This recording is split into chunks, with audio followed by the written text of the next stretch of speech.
स्वागत है आप सबको हमारे चैनल आध्यात्मिक रहस्य में। हमारे साथ इस रामायण की यात्रा में जुड़ने के लिए बहुत बहुत धन्यवाद। अगर आप पहली बार हमारे चैनल पे आए हो तो प्लीज चैनल को सब्सक्राइब जरूर करें। तो चलिए शुरू करते हैं। बालकांड 41वां सर्ग।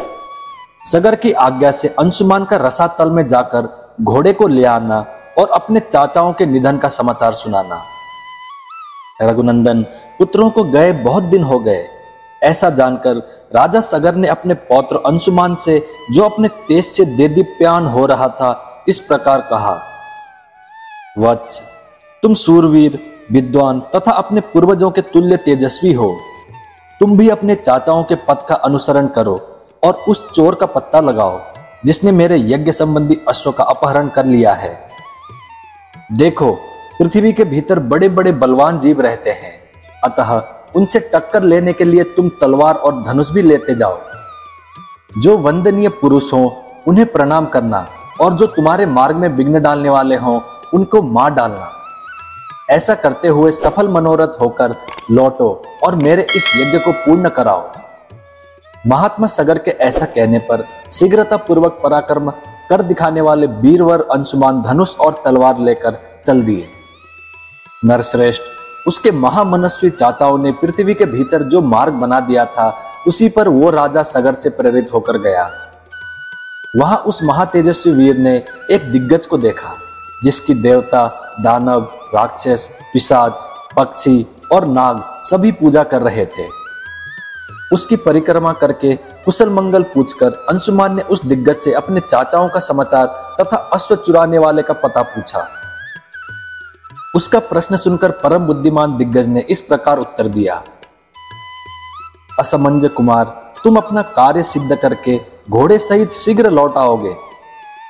उसकी यह बात सुनकर अंशुमान ने क्रमशः सभी दिग्गजों से न्याय अनुसार उक्त प्रश्न पूछना आरंभ किया। वाक्य के मर्म को समझने तथा बोलने में कुशल उन समस्त दिग्गजों ने अंशुमान का सत्कार किया और यह शुभकामना प्रकट की कि तुम घोड़े सहित लौट आओगे।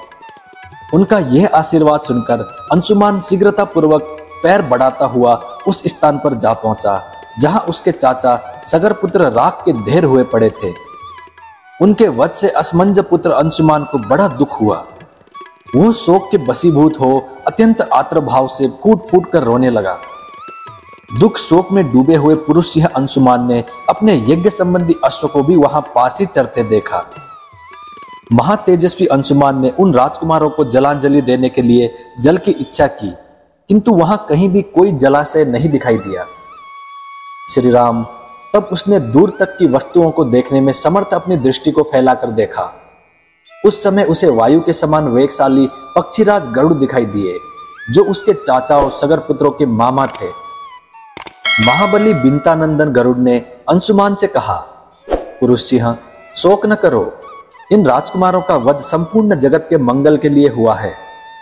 विद्वान, अनंत प्रभावशाली महात्मा कपिल ने इन महाबली राजकुमारों को दग्ध किया है।